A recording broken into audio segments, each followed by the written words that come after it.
Hello, good morning. Welcome to Sunrise Daily. This day, I'm Chamberlain. What's up? Well, it's a beautiful Friday morning here in Lagos, Nigeria. I'm Kayode Okikulu. That's just so you don't forget that it's Friday. Yeah. Amaya Makine, good morning and welcome. CGIF, right? Well, it's cold here in Abuja, in the Federal Capital Territory, but it's still a lovely morning nonetheless. Welcome. I'm Maokbe Ogun Yusuf. Yes, indeed. So it appears as though there will be some attention, and rightly so, on the, well, look, we've always talked about security.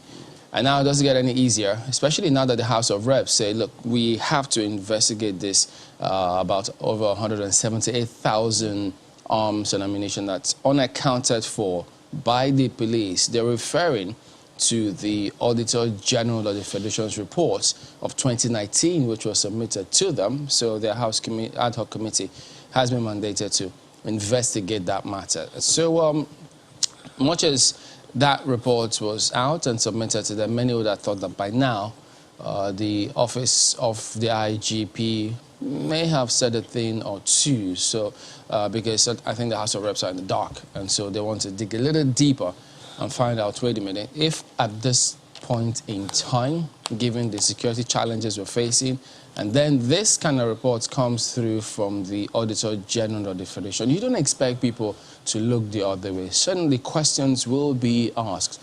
And so that, the House of Reps believes, is what they are trying to do.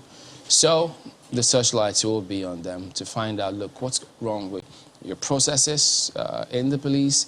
If the AUGF came up with this report, what went wrong? How did we arrive at this point? Are there things that need to be improved? So it really raises a lot of cause for concern. Look, even if they say not, those amounts of arms could not have been unaccounted for, but at least there will be some questions to answer. And you know what baffles me this morning? I mean, the way we treat some important things sometimes, and it's shocking, really. Because a report, I mean, this is not a report that came out last night. Nope. You know, it's not a report that we're just looking at, right, like an emergency report. This report has been out for quite some time now, and it says that 178,000, over 178,000 arms are said to be missing. Yeah. Is it missing or not clocked in properly, whatever? 88,000 of them AK-47 rifles. So just imagine 1,000 AK-47, okay? So that's for 1,000, in fact, just one. Okay, but 88,000, 178,000 arms and ammunitions missing. I mean, the quantum of that scares me. It scares me. And, I mean, aside the Auditor General's report, aside the fact that we have raised this issue, you know, even gone further to speak with former police bosses and the rest, there seems to be silence. And I'm wondering, isn't this important? Or okay, maybe I'm just over-exaggerating this. No, of course not. I'm shocked, really. I can understand the exasperation, and sincerely, people of well-meaning intentions will be as well. But don't forget, guys, we have had pockets of reports here and there from various people about illegal firearms all over illicit firearms all over the place. And so there are those who will be asking questions as well.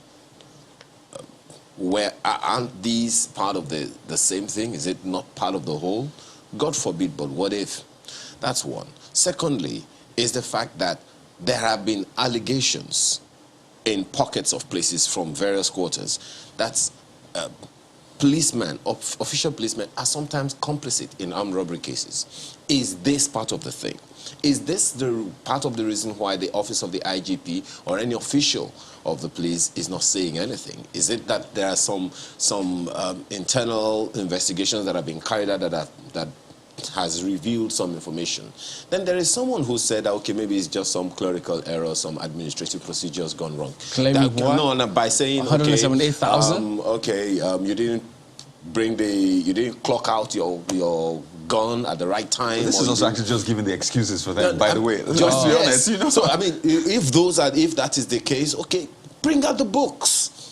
There are 3 registers from the report, you know, our correspondent put out. There are 3 registers, and all of them, the investigation of the Auditor General's report found that those 3 have thousands, 178,000 in all of these things not properly accounted for. We're not saying it's missing. They're not properly accounted for. So if they are not in the kitty, where in the universe are they? Well, that's a nice way of saying they're missing. You say it's not properly accounted Okay, well, for. I mean, because even the same, you know, my apologies, Kim, you know, that's the way the Auditor General always says it. Even in all of the Auditor General's annual Auditor General's reports of the MDAs, yeah. you have not properly accounted for 2 trillion naira in 2017, and we're still looking for it. And by essence, it's missing, because what you can't account for, as it were, until you can account for it, it is missing. Well, That's why I say it's misplaced, right? So I need to find it, and I found let's this. let's just be safe. They are not accounted for. But Let no, the but police come and nobody's account saying for them. anything. So You know, who that's the wants? thing, because this is not 2020. This is 2019. And so by the time the AUGF's office finished that preparation, then they submitted the report.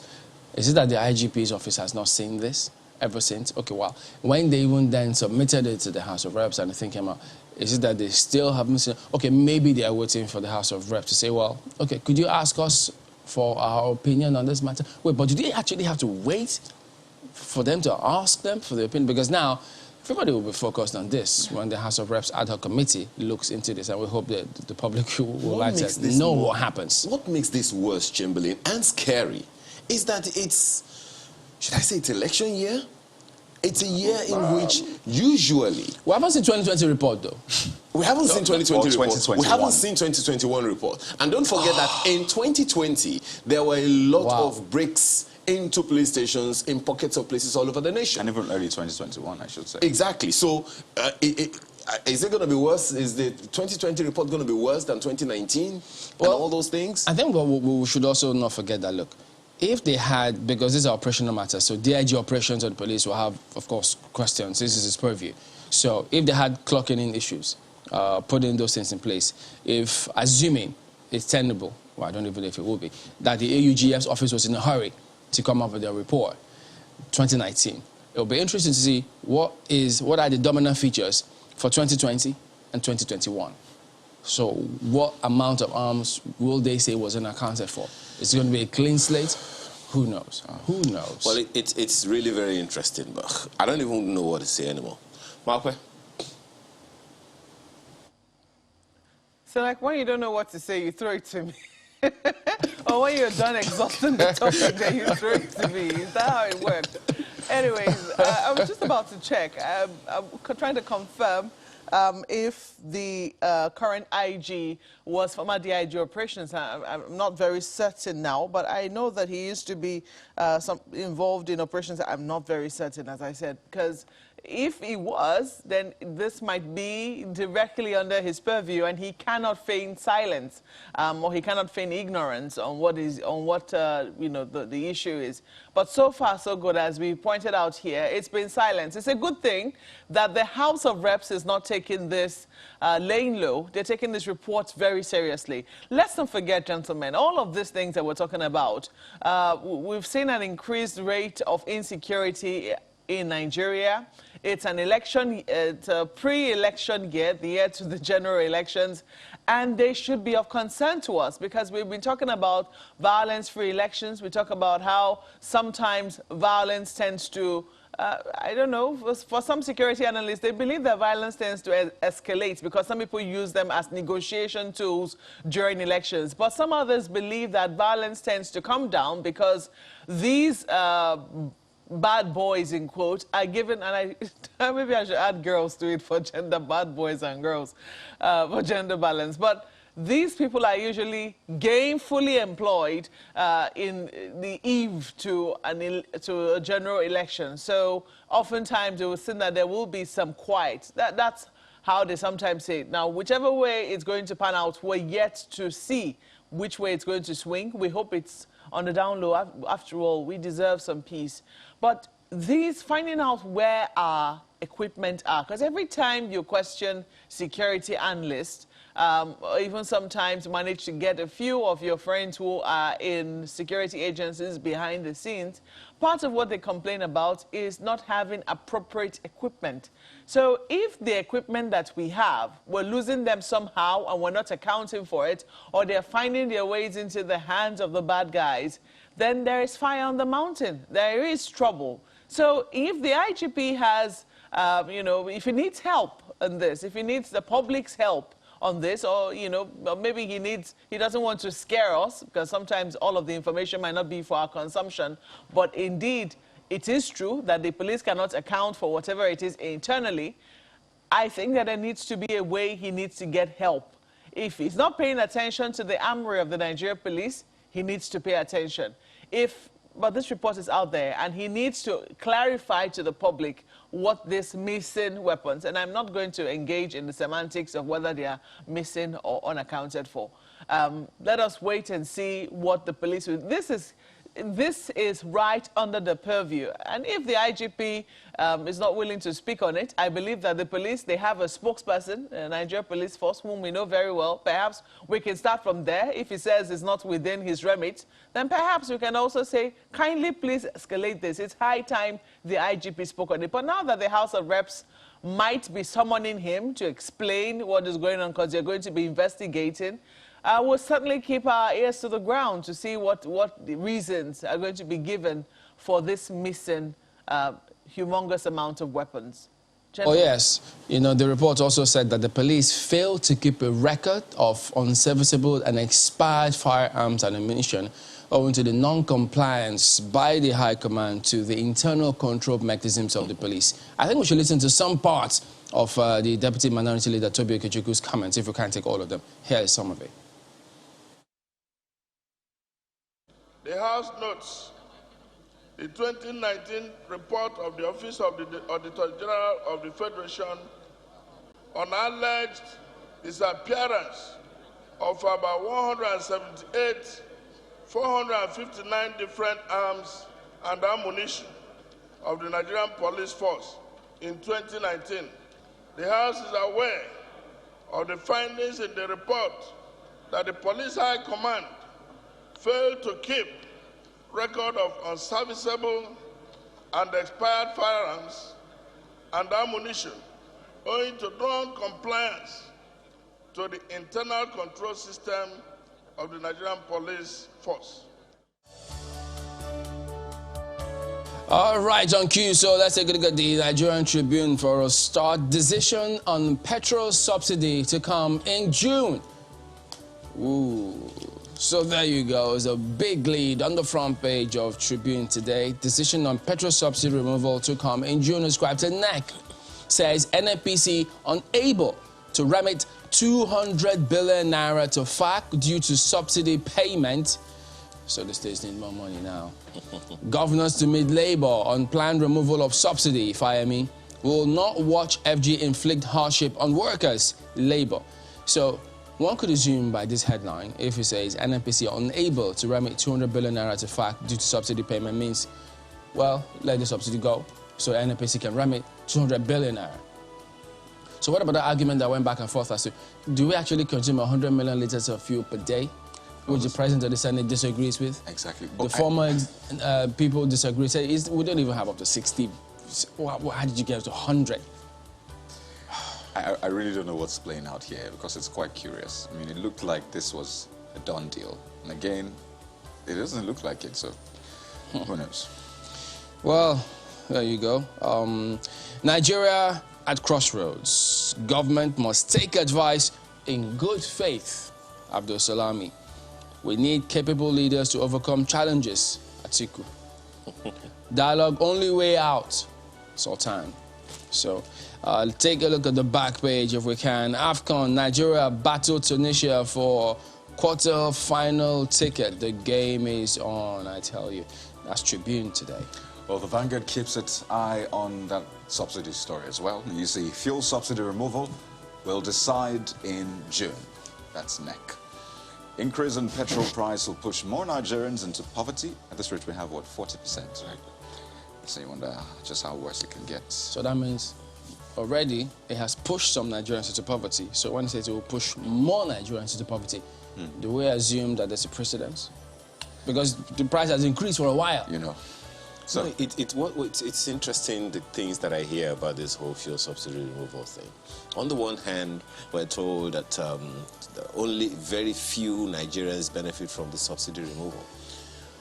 How many Nigerians will suffer from the subsidy removal, we have not been told. We know If, those who benefit. if only few Nigerians benefit. If only few Nigerians benefit, how many Nigerians will suffer? Okay. By the way, that first rider is credited to former head of state, Abdul Salami Abubakar. Other rider, because those questions are quite solemn, so it just dropped my pitch a bit. Will engage NLC on fuel subsidy, no role in removal, as according to governors. Remove subsidy, subsidize education, health. Ibru tells FG, wants government to make building of refineries criterion for oil license. It's a page 5 read, it's a big one. This year already starting off on a high note. And just one more on insecurity. Nigeria at crossroads. That's according to General Abdul Salami. So different issues, you know, different issues on the plate of Nigeria, as it were. The sports on the back page, that's also another issue on our plate. And I think it's a good escape for a lot of Nigerians, which is why you see us very excited talking about football. You see, Cote d'Ivoire elephants trample on defending champions Algeria. What a way to put it. You don't want an elephant trampling on you. It was quite a trampling, I should say. That's Vanguard this morning. Oh, God. Here they go again. No, Mr. and Mrs. They're doing fine this morning. I just wonder. The Guardian newspaper's angle to that same story is interesting. This is what it says. Petrol may sell for 403 naira per litre as governors engage labor. Hypothesis. May sell, not will sell. Well, and I like, just go read the story. It's very interesting the way it began. FG currently paying 241 naira as subsidy on every litre of petrol. Expected decision on subsidy removal in June. NEC tells Nigerians.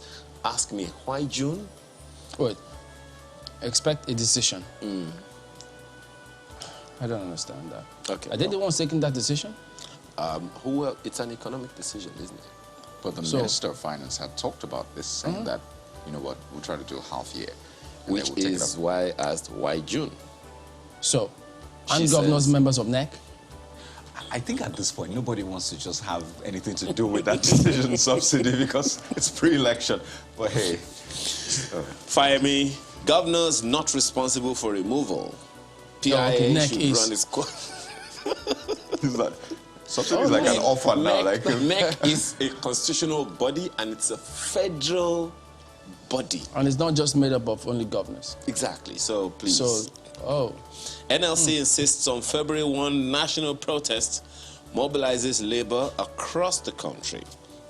That's the lead story of the Guardian newspaper this morning and several others. And here is a warning. Prepare for uprising worse than NSARS if you hike fuel price. Abdul Salami warns FG. And that's the Guardian newspaper this morning. Let's take a look at what Leadership Friday has for you. They have this. Governors move to avert planned protest over fuel price hike. So, yeah, you've seen it right there. To meet labor, NEC takes position in June. NLC vows to go on with protest, says it's labor communication tool. Abdul Salami, Baba Ahmed warn of hardship, inflation. It's a page 4 read. This issue. I don't know when we'll get past it, or how we're going to get past it. But page 4 certainly gives you details on what the governors are thinking. Governors move to avert planned protest over fuel price hike. El Rufai has transformed Kaduna with projects. That's according to PMB. It's on the front page. The pictures, some of them you see on the front page right there. Reps to probe 178,459 missing police arms. And that's why we say the IG cannot be quiet. This is a humongous 178,000. Think about that. 1, 2, 3, 4, 5, count up to 100,000 and see how long it takes you. Like North Central, Northeast legislators endorse Yaya Bello for president, so they're still going around. The aspirants are still going around. Look at this one. I have IBB's blessing to run. That's from Tinubu as well. So politics is going to be a huge part of what we continue to see. Let's leave it there for Leadership Friday. New Telegraph is next. Investigation. Southeast governors, political leaders abandon Kanu for 2023. Governors in support of political solution, Umahi. Nobody has approached FG on it, Malami. 56 years denial of Igbo fueling Biafra agitation, Ohanese youths. And then you see at the bottom strip here, strike. Fuel price won't rise to 302 naira, presidency governors. Is that a rebuttal or response To Guardian? where it says it may, not that it will, but this is, it says fuel price won't. Will not. This won't rise to 302 naira per litre. The Guardian's report was about 400 plus. So this is a lot more categorical than that one. You know, so it's ascribed to presidency and governors. And then you see governors will dialogue with NLC, TUC on subsidy removal. Fayemi. Abdusalami Abubakar warns against price increase. Whoa. But guys, look at this study. Just at that bottom strip here, tucked in there, seemingly insignificant, but when you hear it, it says, study, watching TV increases fatal blood clots risk. Oh dear. You didn't say the part where you mentioned the part where it says, well, another report says watching TV dulls the brain. Well, I think people have to read it because it's not watching TV. There are different ways people watch TV these days. So is it about how you watch it or what?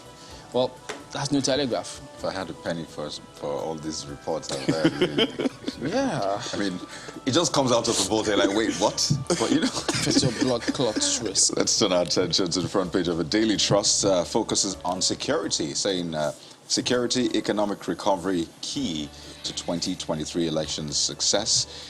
And of course, that story on Abdusalami's comments to the FG on subsidy, saying fuel price hike recipe for chaos. Varsity workers, NLC, TUC mobilized for January 27th mass action. I thought it was February 1st. But you know what? It's a big one on the front page of a Daily Trust this morning. They had an event yesterday, so this came out of it. Let's leave it there for Daily Trust. Talking about dailies, the Daily Times is next. Removal of petrol subsidy will worsen Nigeria's woes. General Abubakar warns, laments that Nigeria is once again at crossroads. Decision on petrol subsidy removal to be made in June, scribed to NEC. NGF to meet NLC TUC over petrol subsidy removal. That conversation that they started, was it last year? How far with it? We haven't heard anything about that one. I think that will also be crucial to the entire thing. Right above the nameplate, Buhari to Nigerians, be fair in assessing my government. And Commission's bridge in Kaduna, where he was almost killed in 2014 by Boko Haram. And there is, on the bottom strip, planned petrol price hike will send many to early graves. That's ascribed to the NLC. That's the Daily Times newspaper this morning. Daily Independent reads, nobody should be allowed to raise an army of thugs. That is ascribed to the president, as you see there. Recounts the Kaduna near-death experience in 2014. Yeah, that was what he was in the same Kafanchan. And then you see NEC yet to decide on fuel pump price subsidy removal. Okay. You know, for a government that actually plans to the future, we have the NDP, we have NTEF, we have the budget. Are we being taken for granted here? I feel that way, certainly. Well, I guess time will tell. So that is Daily Independent. Oh, okay. Okay, do we have time for Nigerian News Direct? I guess so. Okay, let's see what's on the front page of the Nigerian News Direct this morning.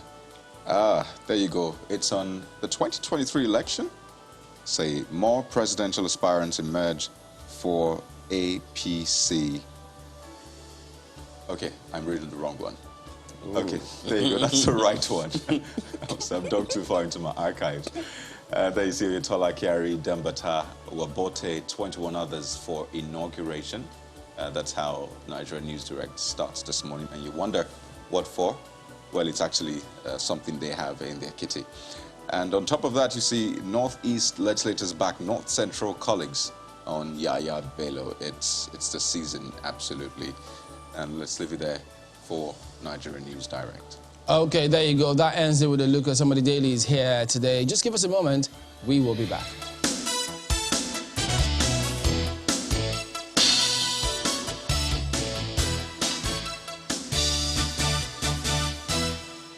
Welcome back to Sunrise Daily. Well, today we'll start off talking about the judiciary before we'll delve into the fuel subsidy matter. We've got Dr. Babatunde Ajibade, Senior Advocate of Nigeria and Chairman, Judicial Committee of the NBA. Good morning. Thank you for coming on today. Morning.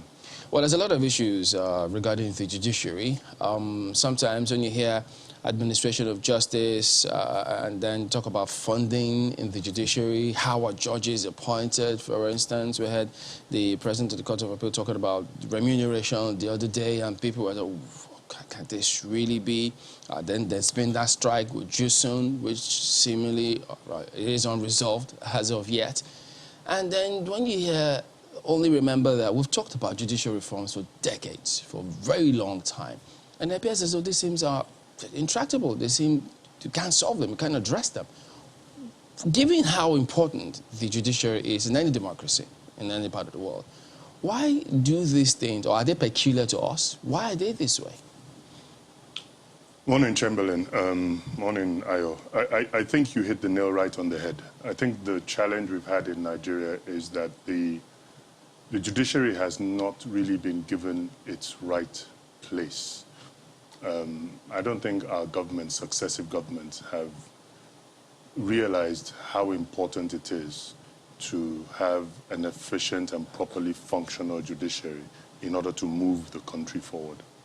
And there are a variety of reasons for this. I think the military interventions we've had in the past are part of it, because obviously, you know, the military style, command style doesn't really favor any attempt to have a neutral adjudicator that holds the balance between government and the citizen. And I think that mentality has, over time, affected the importance of the judiciary. So even now, you know, we've had democratic government since 1999. It's taken us a long time to retrace our steps and to get the judiciary back to where it ought to be and where it was before the military interventions. But Doc, before, pardon me for jumping in, but the judiciary seems like the only institution that was never really incurred upon, even during the military incursions. Because, I mean, excuse me, the legislature is gone, the executive changes hands, but there was never really a takeover, so in that sense, of the judiciary. So one can say that the judiciary is about the most stable of the three arms of government. It appears to be so. And, you know, in Chamberlain's introductory comments, he said something about appointments. The way in which the judiciary has been undermined, in my view, it's actually worse. Because if you have a military government and then there's no legislature, because the government encompasses both the executive and the legislature, there's obviously been a takeover. What has happened with the judiciary has been a lot more insidious. It's not a direct or frontal attack. But if you want to undermine an institution, you want to erode its independence, you want to have control over it, you can use a variety of means. So we mentioned appointments. If the process by which judges are appointed is not an independent, merit-based process, then, you know, independence is just a word. If you owe your appointment to me, and I'm a politician, or you owe your appointment to me, I'm a godfather, obviously I have you on a sort of leash. I can always call you and say, well, you know, this is the way I'd like to see things go. Isn't that based on the law or the legal framework within which that is supposed to happen? That is the precise point. So you have to examine that legal framework and say, is this fit for purpose? So who's supposed to do that? Well, I think it's the profession as a whole. And that is, I think we've dropped the ball as a profession, and this is a legal profession, because remember, you know, the judiciary as an arm of government is the only arm of government that is exclusively manned by one profession. Whether you're a judge or you're a lawyer, we're all members of the legal profession. And I think that we've dropped the ball because, as I say, the process by which judicial appointments are made, it shouldn't really be an all-comers affair. It is a very, very important office you hold as a judge. I mean, you determine the fate of society, you know, whether a man lives or dies, whether he's sentenced to death or not, whether his entire life savings are lost. You know, so it shouldn't, the process by which judicial appointments are made is a very, very important process. And I don't think we've paid enough attention to it over time. You know, back in the day, when society was smaller, the population was smaller, even the level of work that the judiciary was doing was smaller. The appointments process was an in-house process. We had extremely good judges in Nigeria. I mean, and we still have. How do we miss it? Well, that's the point I was making about the insidious manner in which the independence of the judiciary has been eroded. I think it started by the incursion into how judges are appointed. Back in the day, when it was a smaller group, it was, you know, what we call a tap on the shoulder. You know, you had erudite judges who were, you know, of the highest caliber, strong moral character, independent, and they would identify people of like minds, and they would be the ones to invite them, you know, to yes, we think you fit the mold, you come and join us. But as we've grown, that system is no longer practicable or feasible. So it has been opened up. But the way in which that development has occurred, with the greatest respect to us, we haven't done a good job in ensuring that it is only the right type of people that get into the judiciary. So can we then infer that the NJC, before the advent of NJC, was different? So can we then say that they haven't quite lived up to the billing? There's no doubt about that. I think I say that I have no hesitation in saying that. They haven't lived up to the billing, not only in terms of implementing even what their current guidelines say, but they haven't lived up to the billing in terms of even those current guidelines. Are they designed to achieve the purpose? You know, there's a concern in the profession these days that the process by which judges are appointed is quite opaque and quite obscure. Yeah. You know, you just suddenly see a list and, oh, there's a new set of judges. And in the profession, lawyers are the best judges of other lawyers. We can assess ourselves. So when you have judges being appointed and there's an announcement that, oh, there are 15 new judges, and the profession thinks, how did he or she get through? Or there's a suspicion that you've been appointed a judge because you have a political godfather. It undermines the independence of the judiciary. And we're trying to do something about it, I must say. So there is no sifting process? There is in theory, but it has not been implemented properly. First, that sifting process is not sufficiently robust, but even what exists is not being implemented properly. You know, there are too many people who have a stranglehold on the system. I'll give you a simple example. The current guidelines for judicial appointments says that you should advertise openings on the NBA's website, etc. And then it says that before names are sent to the NJC, it would be based on a short list. That short list, at least at the state levels, is prepared by the State Judicial Service Commissions, which is headed by the Chief Judge of the state. Now, the process by which the Chief Judge or the State Judicial Service Commissions arrives at its short list is entirely unregulated. So you have some states, I know Lagos, I know Jigawa recently, some states will say that the applicants must sit exams so that you can ascertain their competence, at least their technical skills, apart from their moral fiber.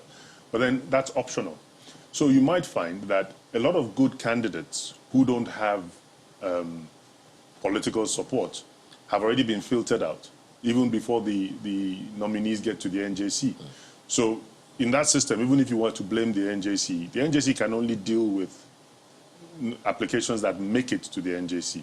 Or you might find that the best applicants have actually been filtered out because they're not in favor. Either the CJ doesn't know them or the governor, because, you know, our politicians also have cottoned on to the fact that the best way to grab control of the judiciary is at the appointments stage.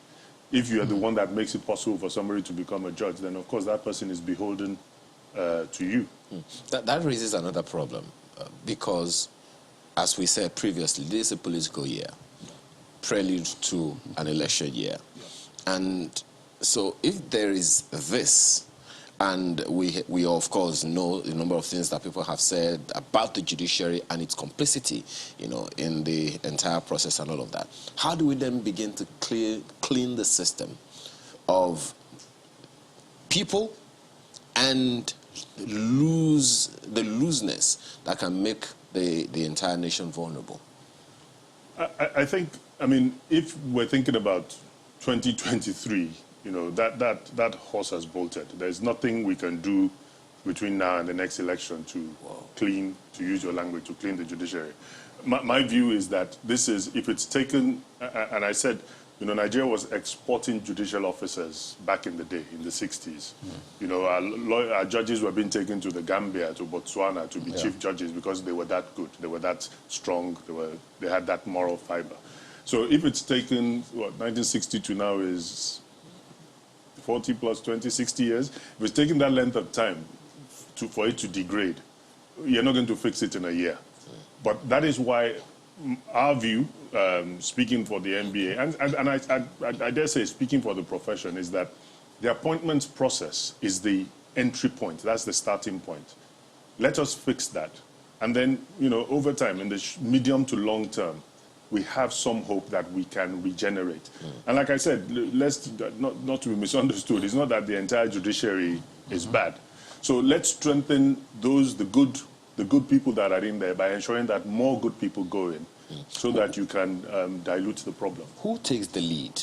You said it's the profession. Yeah. The challenge there is everybody's job is nobody's job. Yeah. So who takes the lead? Or who would you recommend should take the lead in this regard?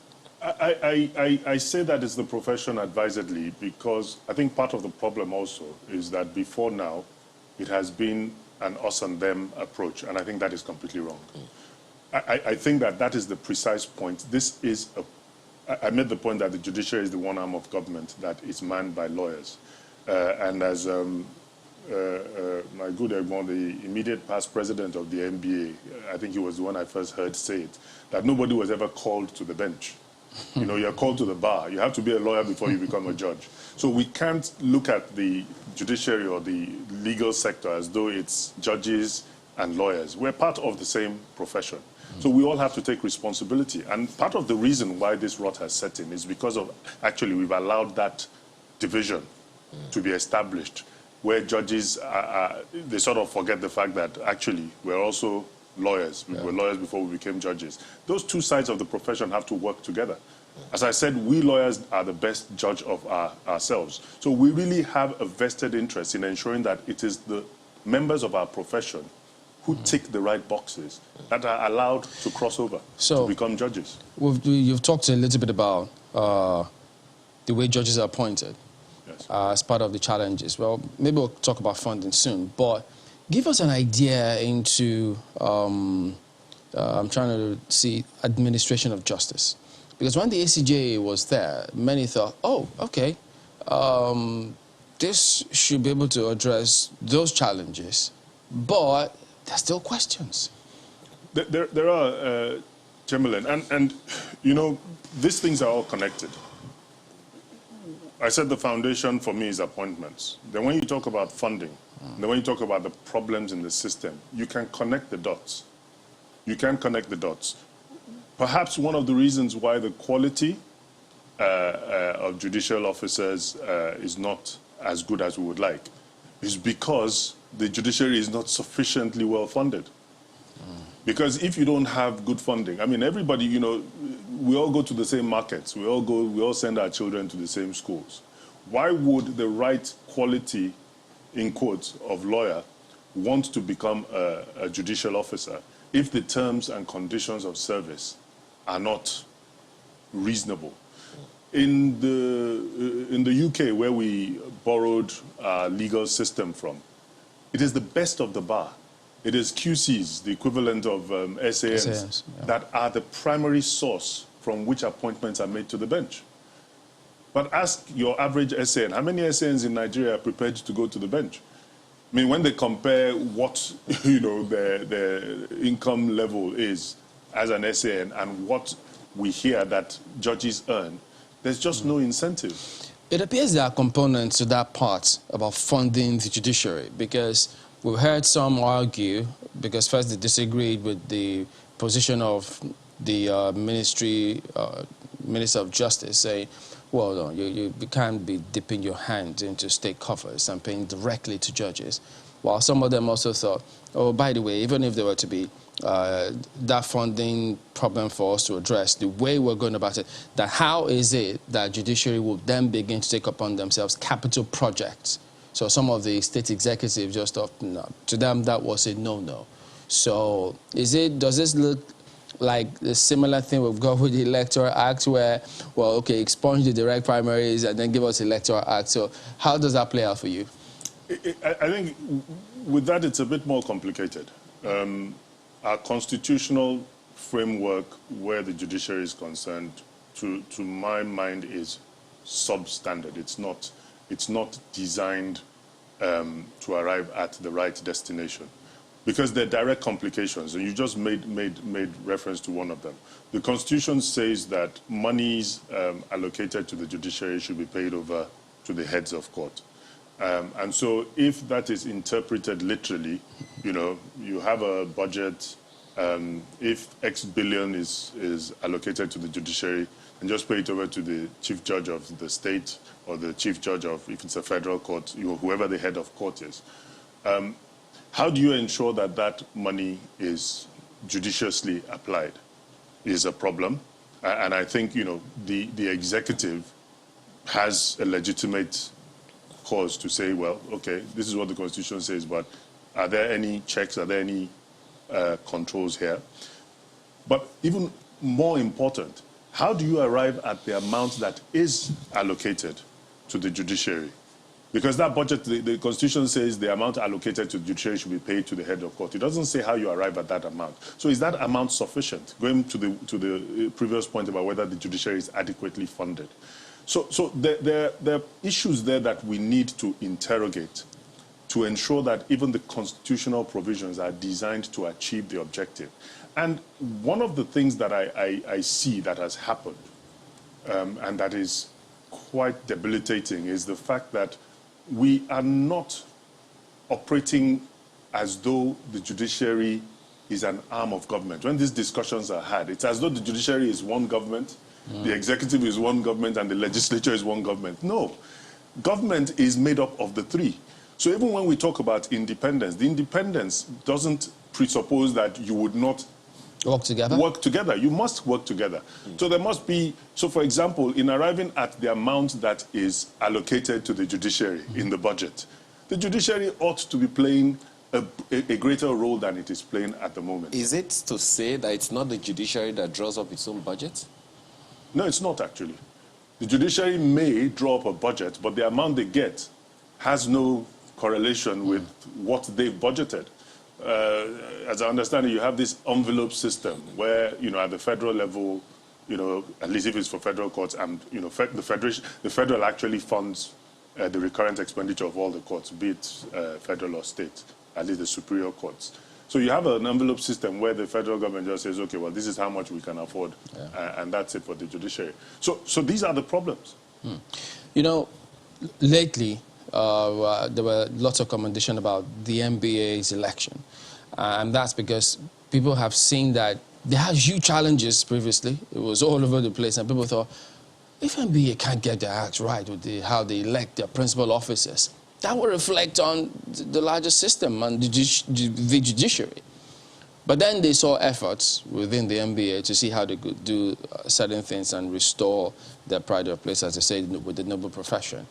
And so they seem to be going in a particular direction. Who's they? NBA. NBA, yes. Haven't seen the way the recent elections have gone. Yeah. So now when he talked about who takes the lead, which you responded to. So in that same vein, one wonders, so NBA is concerned about some of these things. What is it that they are looking to address? What are the targets? So the NBA Judiciary Committee, which I have the privilege of chairing at the moment, is taking this head on.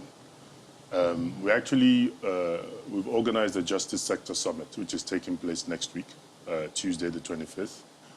And, you know, we don't fool ourselves. We don't think we can solve all the problems, as I said, within a short while. But we have to start somewhere. We have to stop complaining. And the way we position this summit is that we all know what the problems are. So let's not come, and we've been talking about these problems ad infinitum. Let us try and identify solutions to the problems. Or let us discuss the solutions that have been proffered and try and agree on which ones work.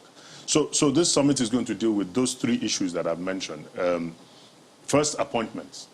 There's so much work that has been done on the problem with the appointments to the judiciary. There are reports out there. The UNODC is partnering with us. They've written a report. Access to Justice has written a report that was recently published just within the last 2 weeks. All these things are going to be debated. We at the NBA have sent our recommendations to the NJC for an amendment to its guidelines. For example, the question I mentioned about whether appointments are based on merit, whether applicants should sit tests. Some states are doing it, some are not. It's not standardized. And we're saying it should be standardized. We're saying that if you want to become a judge, it shouldn't be something that's done in a cloistered manner. Everybody should know so that we can comment. I mean, if a lawyer has defrauded his clients or has a bad reputation, it shouldn't be after he or she has been appointed a judge, because then it's too late. They're almost immune by then. The only time you can remove them is if you can establish misconduct. So before the appointment is made, that's when we should nip these things in the bud. So we're going to deal with appointments. Then we're going to deal with funding, budgeting, and administration of the courts, because there's clearly a deficiency in the way in which the courts are administered. And we want to address the inherent conflicts between the concept of independence of the judiciary and the fact that the judiciary also really, you mentioned it about capital projects. We don't think it is right that judges want to award contracts, etc. There has to be a way, and there are models that we can copy from other jurisdictions. In the US, in South Africa, in the UK, the judiciaries are funded and they're administered by bodies specifically set up that are not made up of sitting judges. So that way you make sure that... Can that work here? Of course, there's no reason why not. I mean, if we have the will. In the UK, it's called Her Majesty's Courts and Tribunals, HMCTS, Her Majesty's Courts and Tribunals Service.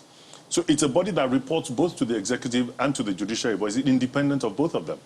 So it is that body that has responsibility for making sure that the courts are functioning, that there's diesel, that the court buildings are working, that the judges are, that their remuneration is paid and it's adequate, etc. Something like a facility management? Yes, but it's an administrative agency that makes sure, because, so the judges can focus on judging, because their primary duty is actually administering justice, not administering, is there paper in the printer, is there diesel in the generator, etc. This is also without prejudice to the fact that we're complaining we don't have enough judges. Oh, that is a fundamental problem. It's not that we're complaining. That is a fact. Recently, I was speaking with the president of the National Industrial Court, and he's done quite a lot of work, a lot of studies on this. I think they're just about 100,000. No, what am I saying? There are just over 1,000 judges of superior courts in Nigeria for a population of over 200 million. It's ridiculous. So if you compare those stats, it's almost like the system is designed to fail. There's no way that the number of judges we have can deliver the type of justice that society needs. And there's no way, going back to the funding point, there's no way you can get the right number or the right quality of judges if the funding that is made available for the judiciary is not increased exponentially. One of the things, and in a manner in which it can be properly managed and regulated. So one of the things that befuddles me somewhat when I consider these issues, Doc, is we have lawyers in every level of government in the country. We have lawyers in every ministry, department, and agency. in the executive arm of government. Yes. We have lawyers in the National Assembly, both those who are employed and those who are employed by the people through elections and those who are civil servants. So is there any role, or isn't there a way to, through the NBA, which they hopefully are members of, get some traction from them to fast-track some of these things so that the profession is protected? I couldn't agree more, Ayo. And, you know, even in our discussions, in the discussions leading up to the upcoming summit, we made a specific observation in line with what you've just said. We sent invitations to every member of the Federal Executive Council who is a lawyer. Just because you're perfectly right, I think lawyers are actually the highest proportion of professions in the Federal Executive Council. You know, my big brother, Honorable former Governor of Lagos State, Fashola, starting from the VP himself. The VP who is you know, he's championing.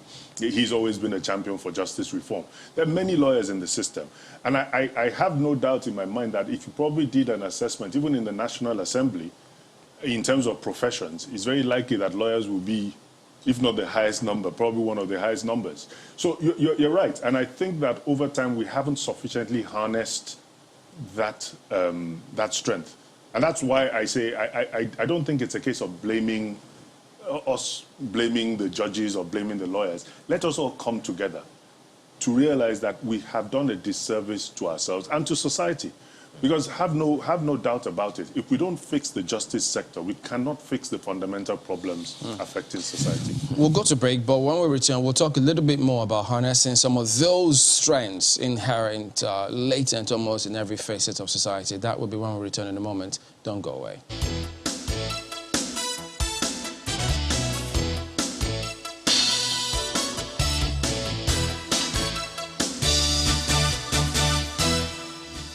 Welcome back. We're with Dr. Babatunde Ajibade, Senior Advocate of Nigeria. We're talking about some of the challenges befuddling the NBA, the judiciary, the several parts actually, and I said by extension the society. Because, I mean, if we can't get it right within the judiciary, you can expect, you know what to expect, because people will begin to take laws into their hands. They feel justice is delayed. I can't get justice there because I don't have the millions to engage or to go the whole hog, especially when you hear them say, these days it appears as though it goes to the highest bidder. But the profession, the NBA, there's a lot that they can do here with regards to ensuring that any lawyer or any legal practitioner, wherever you find yourself in any facet of society, they should have something on the back of their minds that it doesn't matter who the person is or how highly placed the person may be. This body, if you are found wanting by this body's ethics committee or disciplinary committee, you will face the music. What are we doing to ensure that we get to that stage so that members of society can indeed see that, well, if you misbehave, well, the NBA they will be able to get across to you? I think that is one of the greatest challenges that the NBA is facing or has faced over the years. Its internal, its disciplinary mechanism has not worked effectively at all.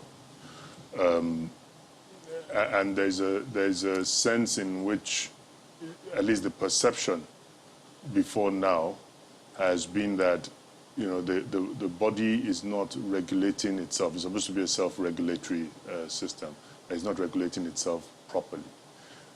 In 2020, an attempt was made to address this. The manner in which the attempt was made, in my view, leaves a lot to be desired, because before then, the process by which lawyers were disciplined went through the NBA, through the branches. If you had a complaint about a lawyer, whatever type of complaint, you had to go through the NBA branches.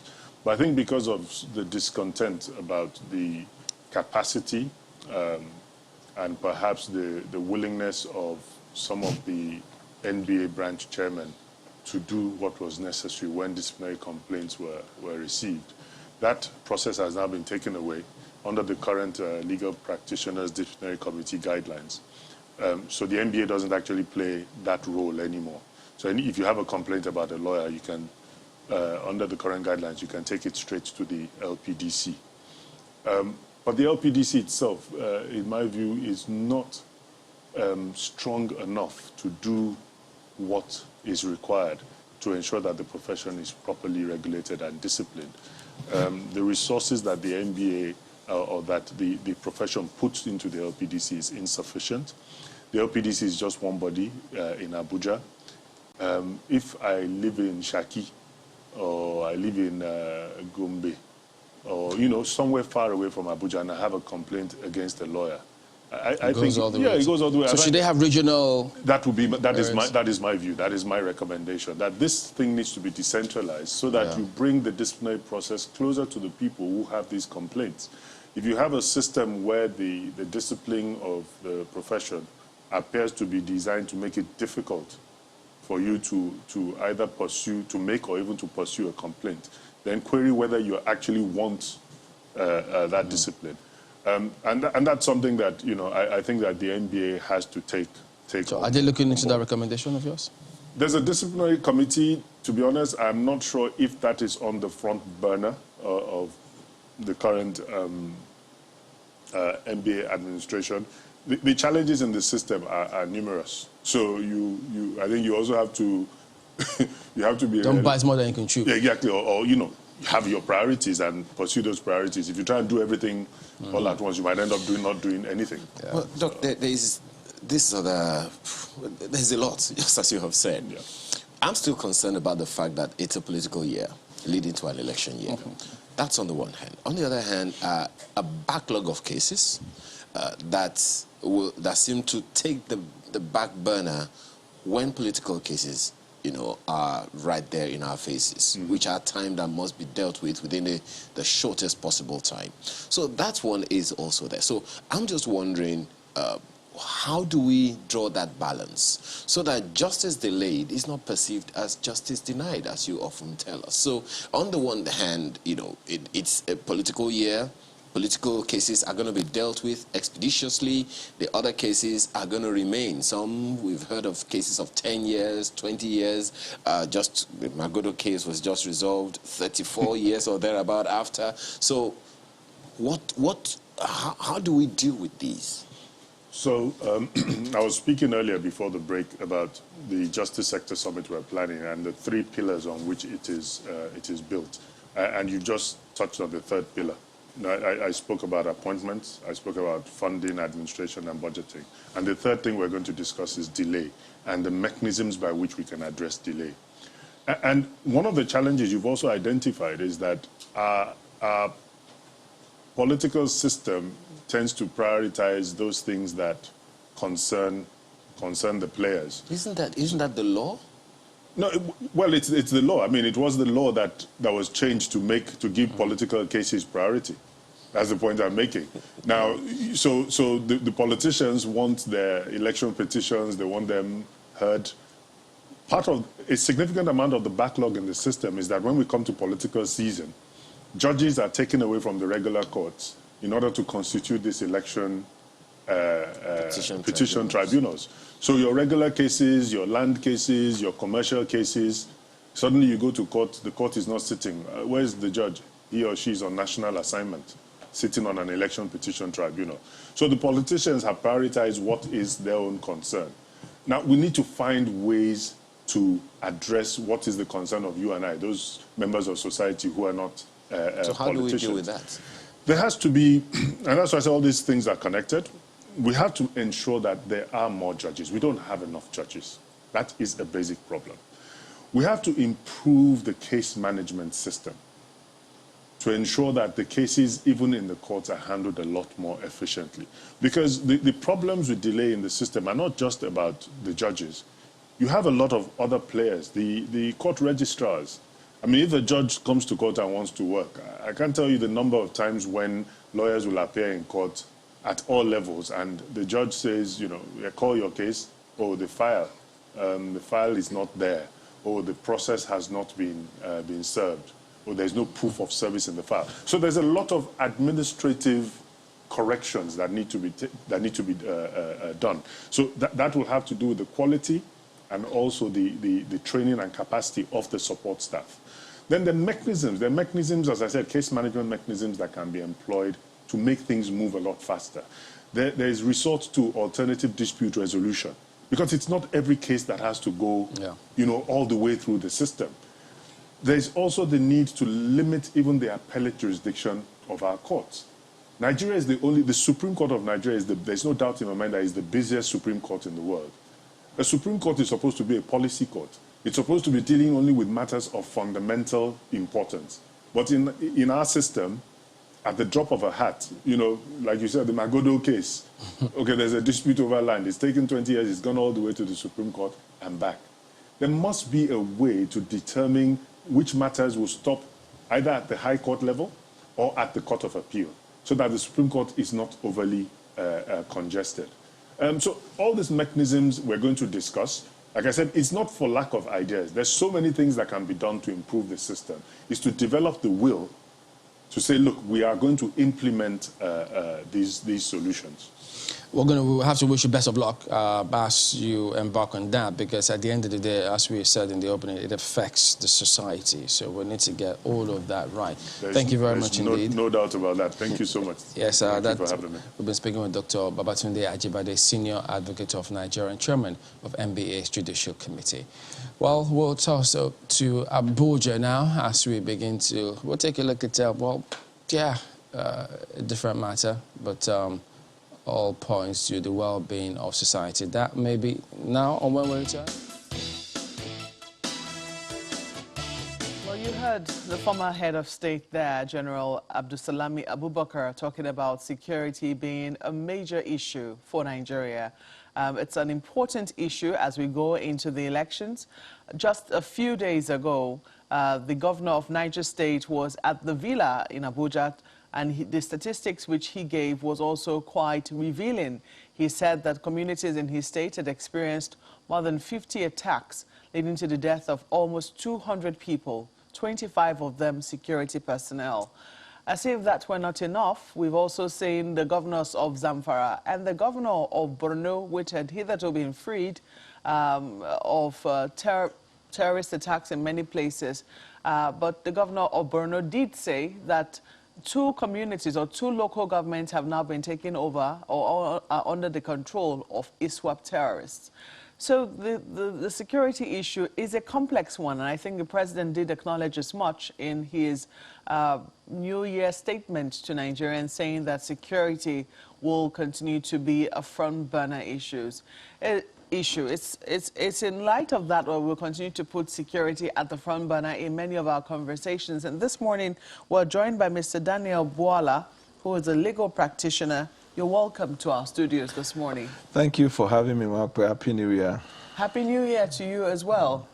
Well, security is not going to go away anytime soon. And doesn't look like, I don't know what your perception is of the issue, because sometimes it's a matter of perception. Right. And in many instances, if you're not in the place, if you're not where the issues of anxiety are being felt by citizens, I think we all live with some level of anxiety, but it's all in varying degrees. Correct. And oftentimes it can go away. If we're not seeing it on the front pages, we think it is over.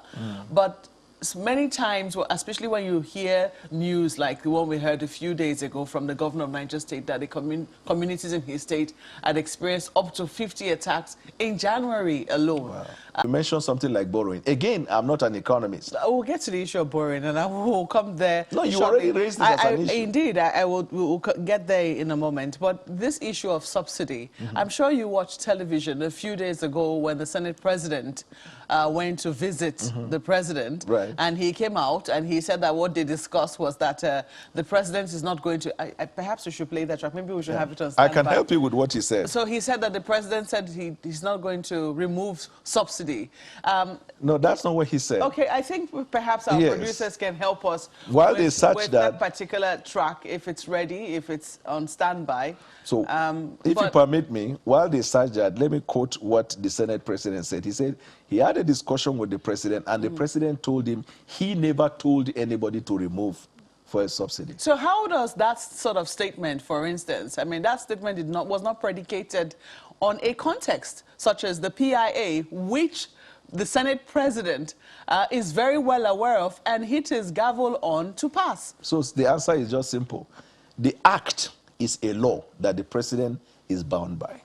So if someone said, I never told anybody to, I'm removing subsidy, he's right in every sense of the word, because it is the act that is bringing to bear when the the necessity Senate for the President removal. says that he doesn't, I'm hoping that that track will be on standby, because I thought I heard him say that he too doesn't believe that fuel subsidies should be removed, that what should be looked at is this issue of us consuming 100 million liters of petrol per day, that we need to scrutinize. Okay, Colin, I understand that that track is ready now. Right. So let's take a listen to it. Many citizens were so concerned, constituents across the country are very concerned that the federal government will remove the petroleum subsidy. And for us as parliamentarians, as legislators representing the people of Nigeria, this must be of interest to us. And we've just finished our recess. We had gone home to our constituencies and senatorial districts, and we felt the pulse of our people. And I found it necessary to visit Mr. President as the leader of our government and our leader in the country to discuss this particular issue of concern to Nigerians. And I'm happy to inform Nigerians that Mr. President never told anyone that the petroleum subsidy should be removed. I know and I agree that the subsidy is very heavy, but I think we must never transfer the burden to the citizens. I believe that we need to look at the quoted figure of maybe 100 million liters that people claim we are consuming. Is it really, I'm paying either under recoveries or subsidy? Is it really 100 million liters per day? How on earth are we consuming that? We need to look at this critically and see how we can find the truth. Because I am not convinced that within the boundaries of Nigeria we are consuming 100 million liters. Probably our neighboring countries may benefit from this. Can't we do something about it? It's a failure on us if we are not able to control it, this particular aspect of smuggling out the petrol, and then in return push the burden to the ordinary citizen. Those of us in government should come together and find a solution to this, including the PDP states and PDP as a political party. Well, you heard the Senate President Very there. well. He didn't say that when his constituents raised the concern, he explained to them that as a result of the PIA, which we just passed, it is a matter of law. This subsidy is going to go anyway. So the response to that... He didn't say that. Yeah, the reason is because it is not the business of government whether he had to explain to his people or not. Government discharged its responsibility. Again, what he said is not out of context in my view. It's not the business of who to It is not, explain. whether I go to speak to my constituency or not is not the business of federal government. Yes, my point is this. Yeah. As the Senate President, as one who hit the gavel, Right. passing the law, you know, and sending it to the President who eventually assented to it, Right. he didn't tell his constituents that, hey, constituents, as a result of what we've done, this subsidy is going to go. So my response is just simple, Mark. There is no debate on that. Now, the responsibility of lawmakers is to communicate to their constituency the law they are making. This Petroleum Industry Act was not enacted by the President. It was enacted by the Parliament.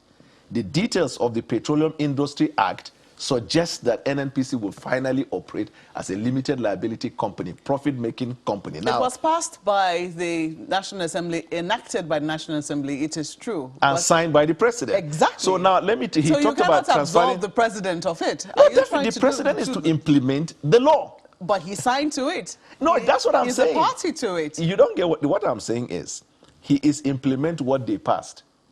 It is the process of implementing what they passed that will ultimately And he agreed to. They didn't just pass it. They didn't override his veto. Exactly. But do you know the implementation of the law? That act does not operate on its own. I understand the executive branch of government will implement What I want you to acknowledge is that the president was a part and parcel of what was passed. As a matter of fact, if we understand it clearly, the Petroleum Industry Act was an executive bill. Isn't that correct? It was passed by the National Assembly. That's the point I'm saying. In other words, they were all part and parcel of what was done. You cannot absorb the executive arm of government. You absorbed the National Assembly. I'm not absolving anyone. So permit me to give you the context of what he said. You see, fuel subsidy removal is a government decision, executive, legislature, and ultimately we get to the judiciary. Here is the point.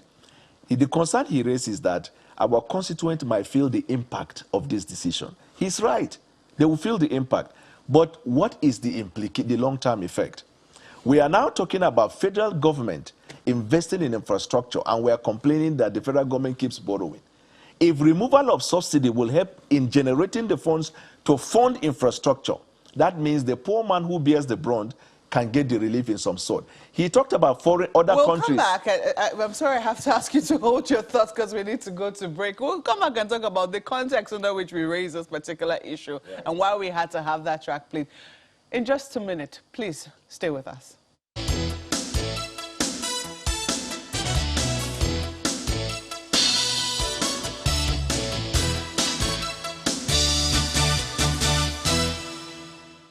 Well, Mr. Daniel Bwala, a legal practitioner, is still with us here in our Abuja studios, and we're talking about insecurity. Interestingly, the conversation around fuel subsidy also came in, and we had to expand that conversation somewhat, because if the economy is not well, we certainly know that it could have an effect on the security situation in the country.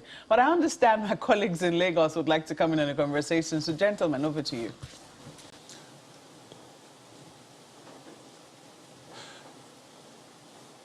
Okay, well, yes, taking a look at some of these controversies making the rounds about the subsidy. Mr. Bwala, well, I haven't heard, because right now it seems as though they're passing the buck.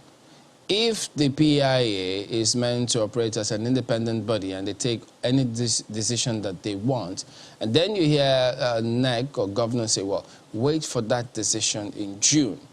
But Labour, on the other hand, as Makwa also highlighted the fact that the president of the Senate, who presided over the Senate when that law was passed, is of a different opinion. Doesn't that give us a lot more questions to answer concerning how we should proceed with this and the impact it will have on the people, particularly when we have this insecurity challenge? I agree with you that the subject is very tough, and it may seem like politicians are trying to pass the buck. You see, successive government in Nigeria, almost every government that came to power thought about this removal of subsidy. But it's a decision that for you to make, you have to have a courageous heart, and you have to also be prepared for possible backlash, especially if you're an elected public office holder. The reason is because the impact will be felt directly by the masses. Some of them may not understand the long-term effect. That's the positive. So that is the reason why, in my opinion, that everyone is a little bit jittery about that. But it's a fact that we have to live by. And all that we need to do is to sensitize our people that if the subsidy is removed, the money that is generated by the government arising from this new development will now be invested into infrastructure. We have been borrowing, and you have had Labour, everybody complaining that, look, you cannot run an economy that is purely focused on borrowing. So government is thinking about ways of generating revenue. But if you recall what the Senate president said, he said it's even doubtful as to whether what we are subsidizing, all of which are consumed in the country. He said it may well be that some are in the neighboring countries. So what is a solution to this kind of development? Is it not to remove the subsidy so that these corrupt practices, if they ever exist, they will cease to exist and the revenue will come directly to the coffers of the federal government? I think what the masses should be educated or enlightened to know is that what the government does with whatever that is generated arising from this development is what must be accounted to the Nigerian people. And there are many ways you can cushion the effect of the removal of subsidy. Economists have analyzed that. I'm not an economist. Some talked about providing transportation. Some talked about one incentive or the other. I don't know the details, but I know that removal of fuel subsidy now has become a mandatory requirement of government because it has now been passed as a law. When it was not a law, the government had the luxury of pushing it and shifting it and moving away from it. But this is a fact that we have to live by. All we need is now to look at the details, whether or not the long-term effect of the removal of subsidy will be good for the Nigerian people. You know, what concerns me this morning is quite simple, and I hope you help simplify it further, is why it looks like nobody wants to touch this issue of subsidy, in fact, with a 10-foot pole. So it looks like, well, it's not the president that ordered this. It's not the National Assembly. It's the government. And I wonder, why can't, this government just own up to this and say, well, it is our idea. The APC government, the President Muhammadu Buhari government, is going through with this. Recall that this was meant to happen under the Jonathan government. That's what it was tagged. And, you know, all that attention shifted to President Goodluck Jonathan. So I understand that there might be fears around the backlash and all, but if this is right, as the government believes, then it should back this up fully. So I wonder, why is the fear? Is it because of 2023 or what? Why doesn't anyone want to, you know, be associated with subsidy removal? And it seems like this is an orphan, as it were. An orphan, kind.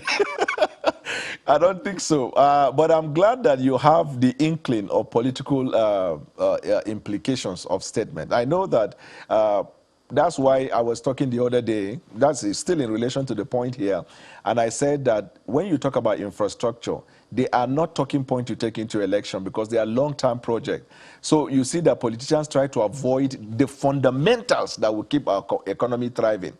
And subsidy is one of them. You, the members of the press, you probably must have been covering it over and over through successive regimes. How that people dread the idea of saying we want to remove it.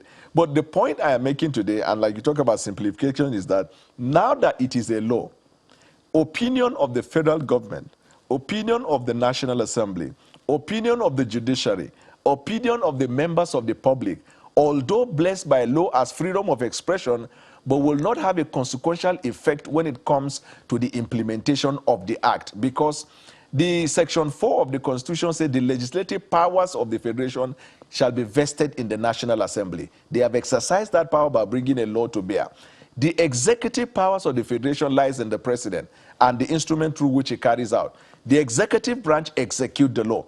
Now, so you members of the press, in my view, will be the ones that will look for whoever you want to extract that word from their mouth. But if you want me to tell you the simplification of the act and its implication with respect to the subsidy, now that it has become a law, it is no longer necessary the opinion or impression of anybody. It must be implemented. NNPC now operate as a profit-making company. Like Channels Television now, I don't think you're running your station as a pro bono company. That is a part of commercial activities. You can imagine if somebody is saying that what you're doing is sensitizing Nigeria is the right of people, just do it free, do it free. Will there be Maokwe to interview me looking good, dressing fine? Will there be Kaide in the studio looking good, dressing fine? There will not be. You have to first survive as an organization, and then you can talk about corporate social responsibility. You know, this is quite interesting, and I see what you're doing, by the way, but you know, when good things, as it were, happen, you know, the government is quick to say, you know, it's the government that did it. I mean, this recent pyramid, for example, the rice pyramid, in fact,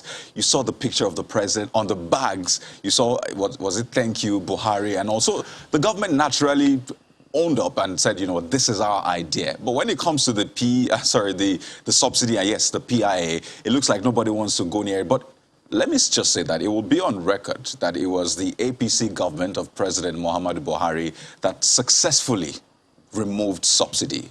Do you agree with that, at least? I agree with it 100%. And I would like, by the time we win elections in 2023, I would like you to recall this conversation today that we successfully remove subsidy. We use the proceeds that we generate from the revenue to bring about infrastructure that will benefit Nigerians in the long run. When we win or if we win? Definitely when we win. PDP, is PDP ready? It's when we win. It is ours to lose. That's why we are careful about who emerges as the flag bearer of our party. But PDP does not have a chance. But Mr. Bola, Nigeria Labour Congress don't buy all this argument about subsidy. They insist, come February 1st, we will make our point by going on strike. How do you address that? The popularity of Nigerian Labour Congress hinged on protest and demonstration. The day the Labour Congress does not protest or demonstrate, they lose their favor, they lose their test.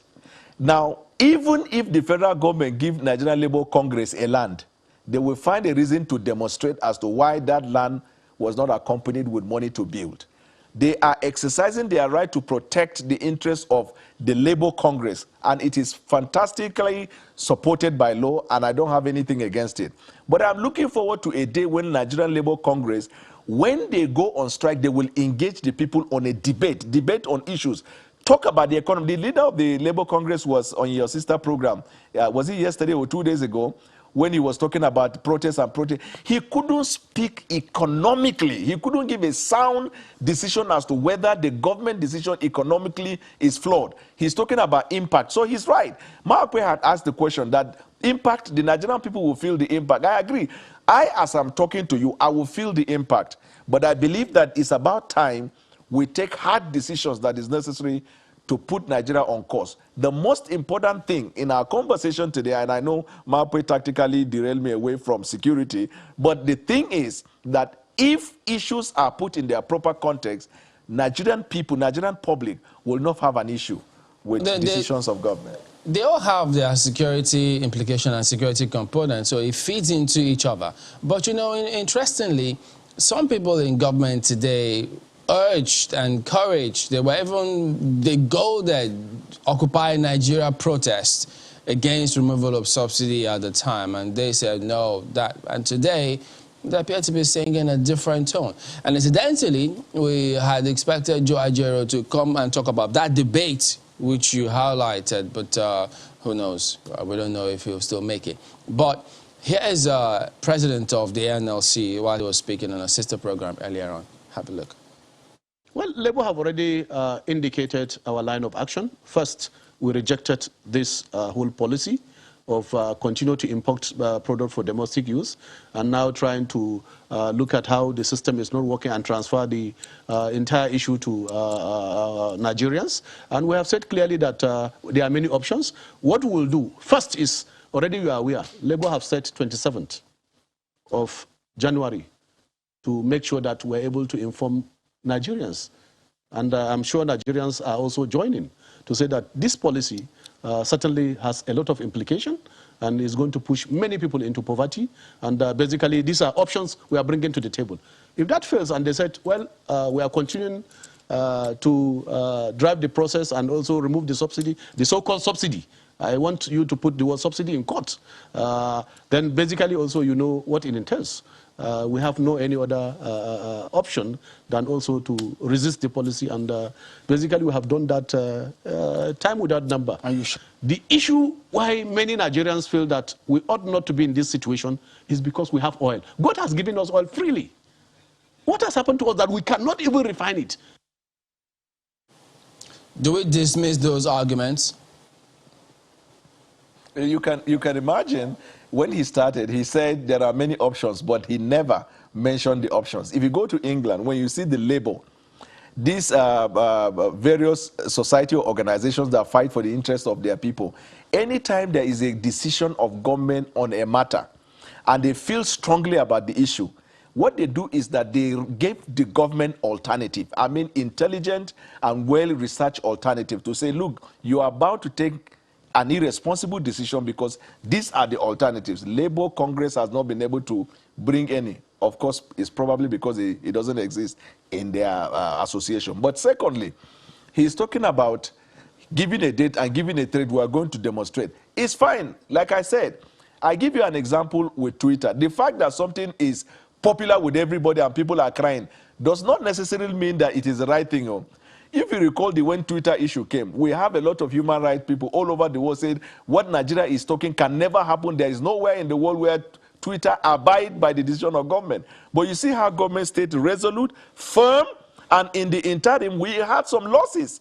But at the end of the day, Twitter had to obey. This is where responsibility comes into play.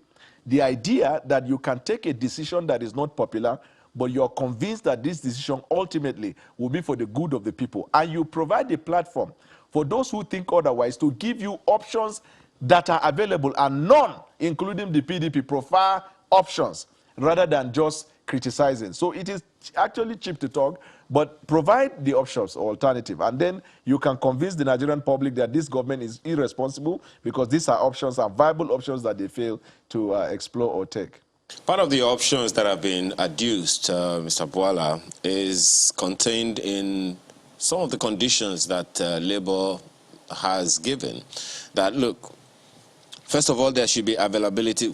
Let me quote Debo Ahmed, National President, IPMAN. There are some conditions that should be met, such as the availability of products, proximity of supply, and other related issues. Now, here it gets interesting. If most of these refineries are working, it'll be easy for the implementation of subsidy removal because products will not be subjected to foreign exchange. Isn't that something to consider? Yeah, that's a good point. But then you probably may need to ask them the question, how will why are the refineries not working, and how can we get the refineries to work? Whose responsibility is it? Mr. Bwala, just a second. Whose responsibility is it to get the refineries working? Is it of Labour, the people, or government? Very good question. It is the responsibility of government to bring the refineries to work. And for government to do that, government will have to generate revenue. For the government to generate revenue, the revenue isn't the subsidy. Are the refineries in the first place? Just a second, Mr. Bwala. Are the refineries themselves not supposed to be revenue generating? You know very well that they have been conduits of losses for the nation over the years. Yeah, refineries are meant to be revenue generating platform of the government. When they are not working for the lack of funds, what do you need to do to get them working? To provide the funds to bring them to life. If the funds are not available, what do? Look for how you can raise funds to bring them back to life. If you have been borrowing and borrowing and you're reaching the stretch of the borrowing, you think inward and see how you can do one or two things to generate the revenue. Taking away subsidy is one of the ways by which the federal government will generate the revenue to bring to life this refinery so that the Nigerian people can have fuel or petrol or oil product at a more subsidized rate. You know, it's been a long time coming, really, for the refineries. But that's not the only thing that we've been hoping and anticipating for, things to get better. And the other one is elections in Nigeria, the electioneering process. And this just takes me back to the statement you made about when the APC wins elections, not if. And I'm just curious, do you have it on good authority that the APC will win this election in spite of what Nigerians vote out there? Because when you say when and not if, it sounds like there's a plan somewhere that has secured the election for the APC. Yes, there is a plan. But the plan is not what you're thinking. The plan is that, one, a party that will win election must establish that the party is popular. Now, the leadership of APC have been able to establish the popularity of the party because in the last 1.5 years, you have reported how governors, senators, and individuals are coming into the party. Nobody goes into the fiery furnace. People go into air conditioning place. So that, when you begin to see this indication, the party is becoming popular. The second thing is, you look at the government that is in the incumbent government. Now, for the people who focus on externalities, they can be swayed or carried away by emotions or sentiment.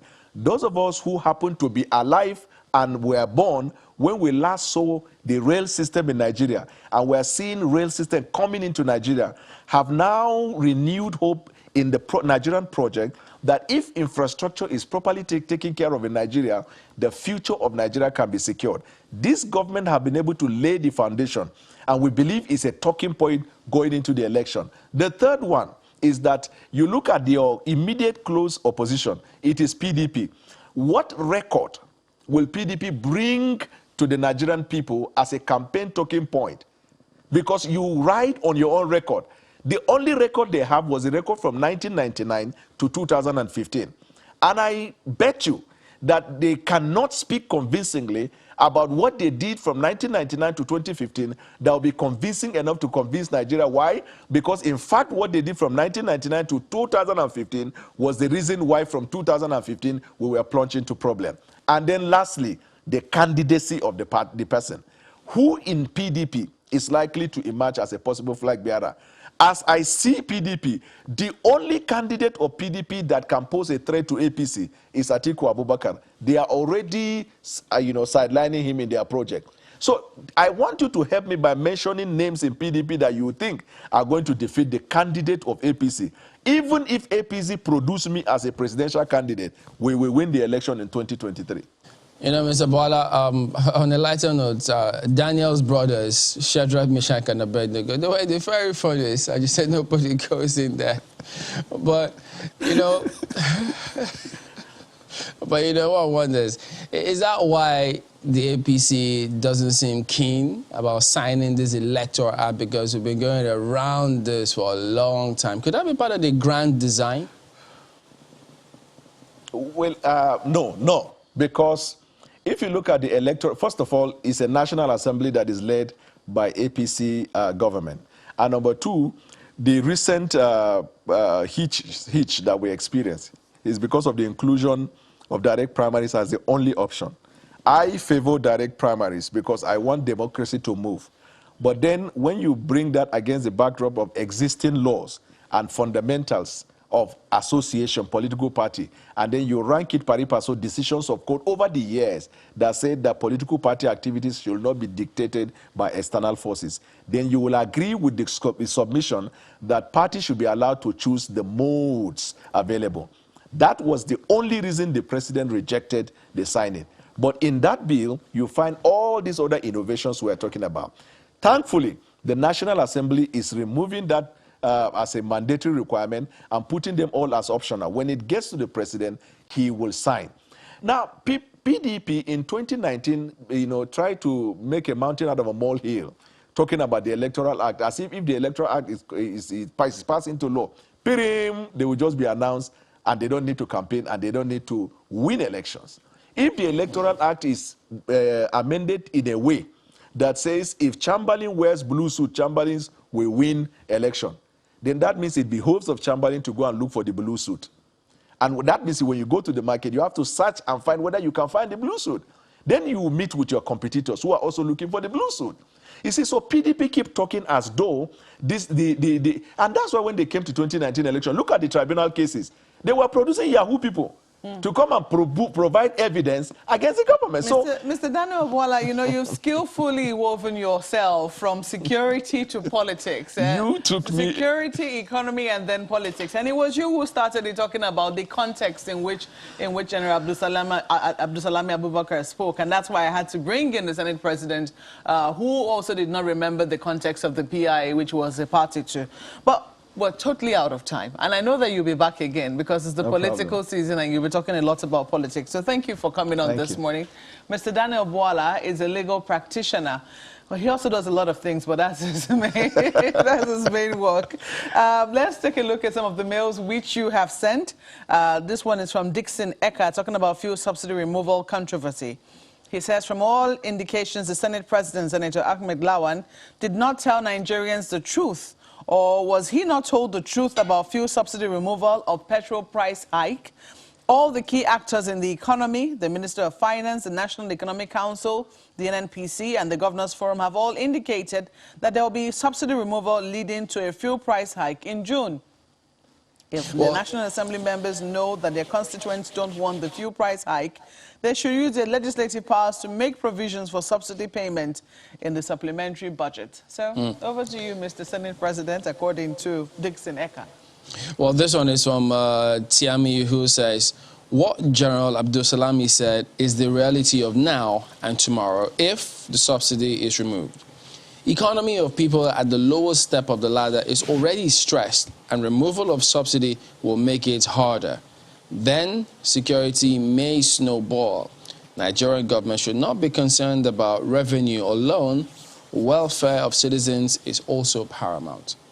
Take a look at this one from Prof. Chris Inakina, still on the subject, saying on subsidy removal, we need leaders to rebuild our economy and true democracy, where government must abstain from business to initiate workable economic policies, diversify the economy by investing in agriculture, cut interest rates to single digits, invest in SMEs, education and infrastructure.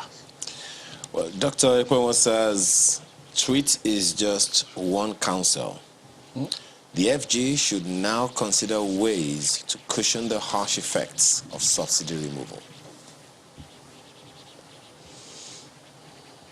Stephanie, and that's where we'll have to leave it this beautiful Friday morning. I guess it captures our thoughts this morning. Thank you so much for sending your thoughts as well. Maokwe Ogun Yusuf, wishing you a wonderful weekend. Well, Kaido Kikulu is lining up behind Maokwe to wish you a wonderful weekend as well. Amayo Makinde, have a wonderful rest of your day. I'm Chamberlain, so also lining up. Goodbye.